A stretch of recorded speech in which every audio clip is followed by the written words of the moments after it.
নবী আমার তিনজন সাহাবাকে বানাইলেন, ও সাহাবারা তৈরি হয়ে যাও, ও আমার সাহাবা, ও আমার সাহাবা, যাই তুমি কোথায় খাড়া হও? যাইন খাড়া হয়ে গেলেন, বলে লাব্বাইক সাদাকা রাসূলুল্লাহ, নবী গো আমি আপনার জন্য তৈরি রয়েছি। নবী বললেন, যাইদ রে তুমি তোমার মা বাপকে দেখা করবা না? বলে ইয়া রাসূলুল্লাহ আমি আমার মা বাপকে দেখা করতে যাব না, আপনি আমার পিতা, আর এই ঝুপড়ির ঘরে শুয়ে আছেন আমার মা আয়েশা, ইনারা থাকলে আমার আর কাউকে প্রয়োজন হবে না। সুবহানাল্লাহ বল। দ্বিতীয় সাহাবা হযরত জাফর ইবনে আবু তালিব, জাফরকে বললেন, আমার চাচাই তো ভাই জাফর ইবনে আবু তালিব, তুমি তোমার বিবি বাচ্চারে দেখা করেছ। তিনি বাড়ি চলে গেলেন, হাতে ছিল লঙ্গা তরবারি, জিহাদের ময়দানে চলে গেলেন। যাবে তার আগে বাড়িতে গিয়ে বিবিকে দেখলেন, বিবিকে সালাম দেয়। বিবি কিন্তু কোরআন পড়তেছে, কোরআন তেলাওয়াত করে। আর আমরা বাড়ি থেকে হট করে যদি বাড়িতে ঢুকে পড়ি, বাড়িতে যে দেখি বিবি কি করছে, কথা কয় না, সিরিয়াল দেখতে ব্যস্ত। আপনাদের তো সেসব নাই, আচ্ছা সিরিয়াল নিয়ে পাগল। স্বামী যদি মার দিকে ঘাট থেকে যদি কষ্ট করে আসে, মোবাইলটা থুয়ে দৌড়তে দৌড়তে গিয়ে এক গিলাস পানি দিই কি দিই না দিই খিদমত করি, খবর নাই। আচ্ছা ও মোবাইল নিয়ে ব্যস্ত, বলে ভাতটা খুলে খাও, পানিটা টিপে খাও, আমি সিরিয়ালটা না দেখে যাব না। ও মনে হচ্ছে কসম কেটেছে। কি বলছেন বলেন? বিবি কারে বলে? স্বামীর জন্য বিবির জানটা টাঙিয়ে রাখবে, বিবির জন্য স্বামী জানটা টাঙিয়ে রাখবে। বিবি স্বামীর মধ্যে এতটা মিল হবে, স্বামী স্ত্রীর মধ্যে যদি মহব্বত পয়দা হয়ে যায়, সে বাড়িতে কোনোদিন সন্তানের বিবাহ দিলে বউর সঙ্গে বেটার সঙ্গে কোনোদিন ঝগড়া হবে না। হবে? ওই কথা বলেন না কেন? আমার এখনকার মা বোনেরা ওই সিরিয়াল দেখে আর নিজের চরিত্রের সঙ্গে মিলায়। কি বলছেন আপনারা বলুন? হ্যাঁ, আপনাদের দিকে সামনে নাকি? আচ্ছা খুব আছে, বলবো, খালি বসে থাকেন। আজকে একেবারে কলা ছিলা করে ছিলি দিয়ে যাবো। থাকবেন তো নাকি? না পালাবেন? পালায়েন না, তাহলে হবে না। একবারে শুনিয়ে দেবো, চলে যাক, 2 ঘন্টা হবে হোক নি, নাকি বলেন? চলো। এই তুমি মুখ ঢেকেছো কেন? মেয়ে ছিলে নাকি? মুখ ঢাকা মাল মানে বুঝে নিবেন গোলমাল। এখনকার ছেলে মেয়েরা যারা মুখ ঢাকিয়ে দেখবেন হয় পালিয়ে যায়, না হলে দেখবেন কোন অন্যায় কাজে লিপ্ত। কি বলছেন আপনারা বলেন? মুখে মুখোশ পড়ছে, বলছে গরুর মুখে মুখোশ দেওয়া হয় না।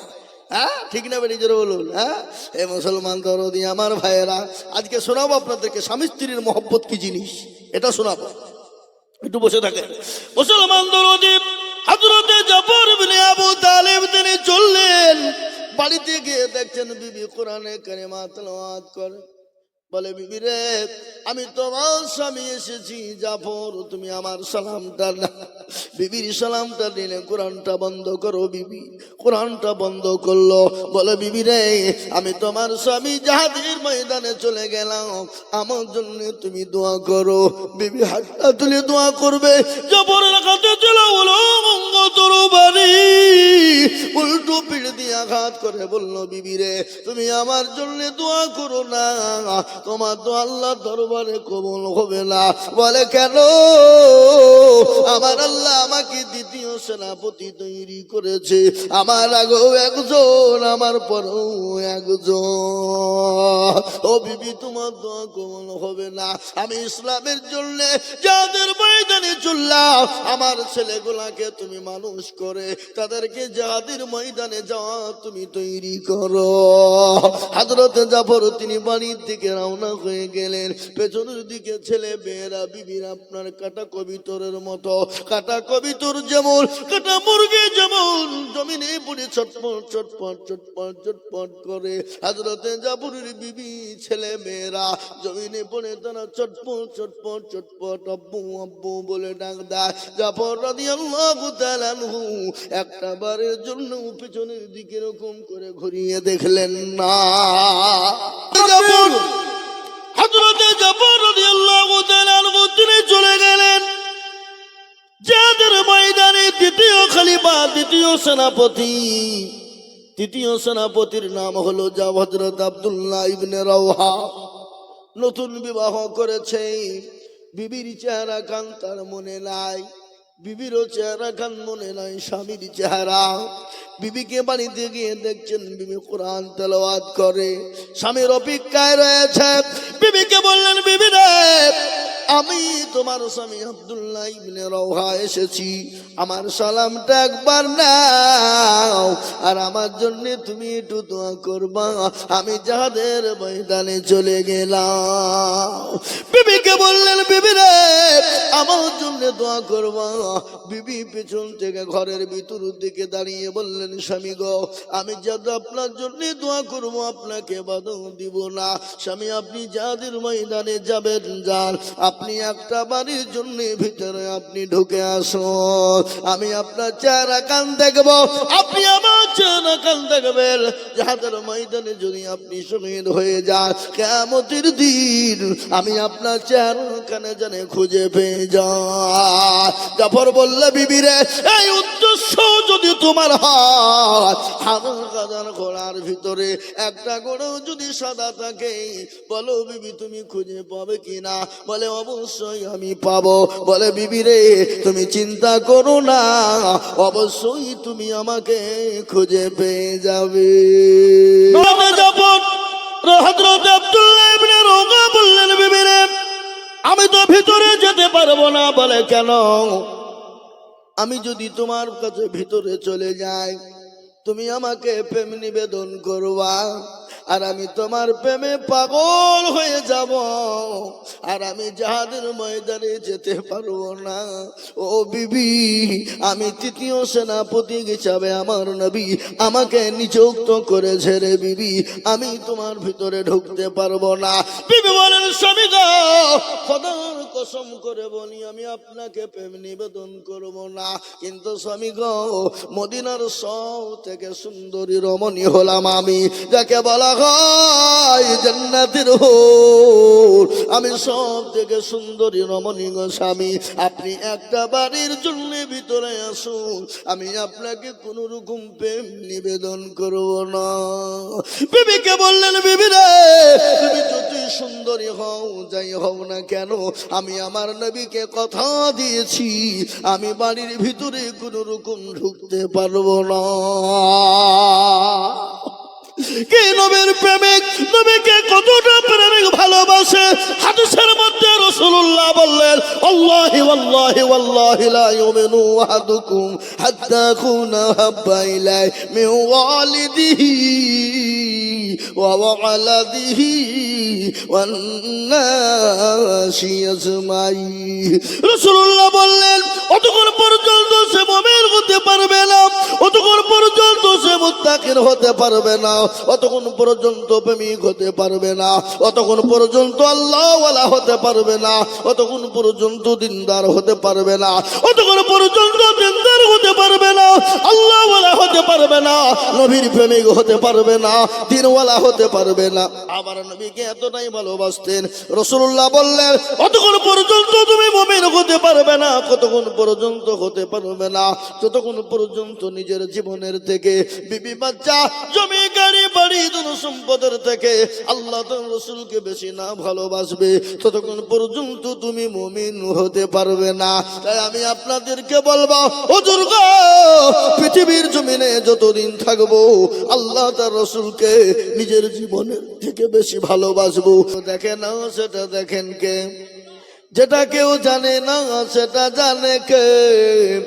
যেটা কেউ বোঝে না সেটা বোঝেন কে? সবাই বলে আমি ভালো, আমি জানি কি আমার মনের গোপন খবর জানে আল্লাহ জি। আলোতে আধারে নির্জনেতে কোথা কি করেছ তুমি সব জানে সে, চোখে কেউ যাবে না ফাঁকি, আমি জানি কি মুসলমান গো, কেউ যেটা জানে না আল্লাহ সেটা জানে, যেটা কেউ দেখে না আল্লাহ দেখে। আজ আমি আপনাদেরকে বলবো বাবা, ইসলাম আছে থাকবে, রসুল্লাহর দিন আছে থাকবে, পেয়ারা নবীর দিন আছে থাকবে, ইসলামকে কেউ মিটাতে পারবে না, কোরআনকে মিটাতে পারবে না। বলুন তো কোরআনের মালিক কে? কোরআনের মালিক হলেন আমার আল্লাহ। আল্লাহ নিজেই বললেন, ইন্না নাহানু নাযালনা যিকরা ওয়া ইন্না লাহু লাহাফিজুন। আল্লাহ বললেন কোরআনের মালিক আমি আল্লাহ। পৃথিবীর জমিনে কেউ যদি কোরআনের বিরোধিতা করে, আমি আল্লাহ তাকে দুনিয়ার জমিনে ধ্বংস করে দিব। আজকে ওয়াসিম সরকার আমার কোরআনকে নিয়ে গালি দেয়, আল্লাহর কোরআনকে নিয়ে কুরুচিকর মন্তব্য করে, আল্লাহ তাকে ছেড়ে দিবে না। ওই উত্তর প্রদেশের রসিম রেজা বলে একজন ছিল রে বাবা, কয়েক বছর হয়ে গেল কোরআনের 26 আয়াতকে কেটে কেটে বাদ দিয়ে সুপ্রিম কোর্টে আপনার আপিল করলো, সুপ্রিম কোর্টে কেস করে দিল, বলে কোরআনের 26 আয়াতকে বাদ দিতে হবে।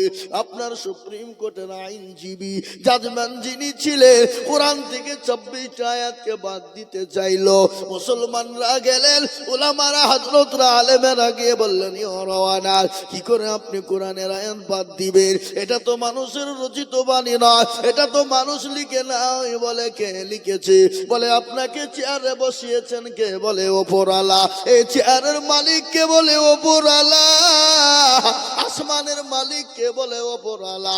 জমিনের মালিক কে? বলে ওপরওয়ালা। আমি আপনাদেরকে বলি, ওই মুসলমানরা বললেন, ওরা যিনি এই পৃথিবীটা তৈরি করতে যদি কোনো ভুল না হয়, যিনি আপনাকে চেয়ারে বসাতে কোনো ভুল না হয়, এত বড় পৃথিবীর মালিক যিনি কোনো ভুল নাই, তিনি এই কিতাব লিখেছেন, এই কিতাবের মধ্যে কি করে ভুল হতে পারে?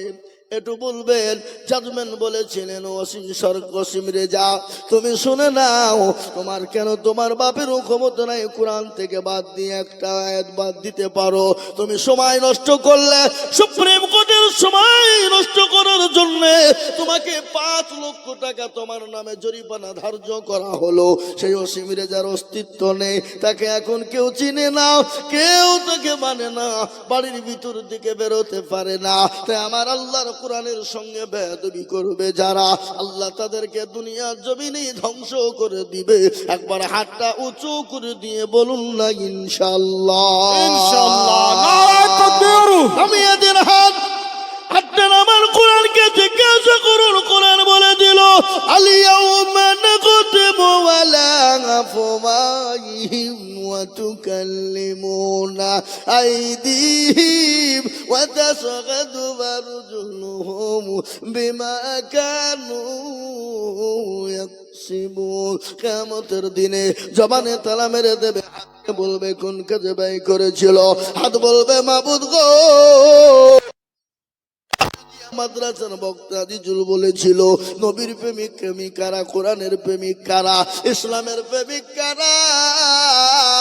হাতটা তুলো, তারা হাতটা তোলার কারণে জাহান্নামটা হারাম হয়ে যাবে, জান্নাতটা ওয়াজিব হয়ে যাবে।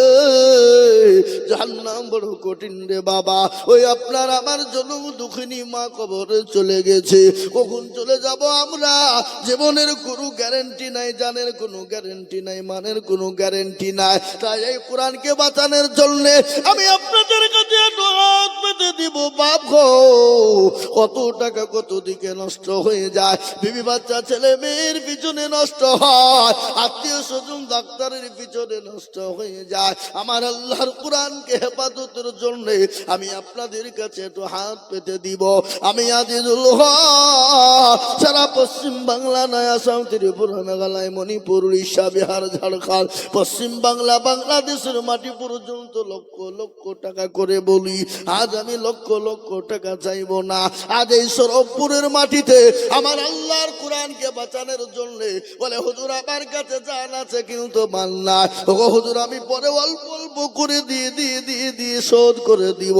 তাই আমি মাত্র একবার ডাক দিব না রে তুমির বলে, মাত্র 10,000 করে টাকা আমি একবার তকবীর দিব।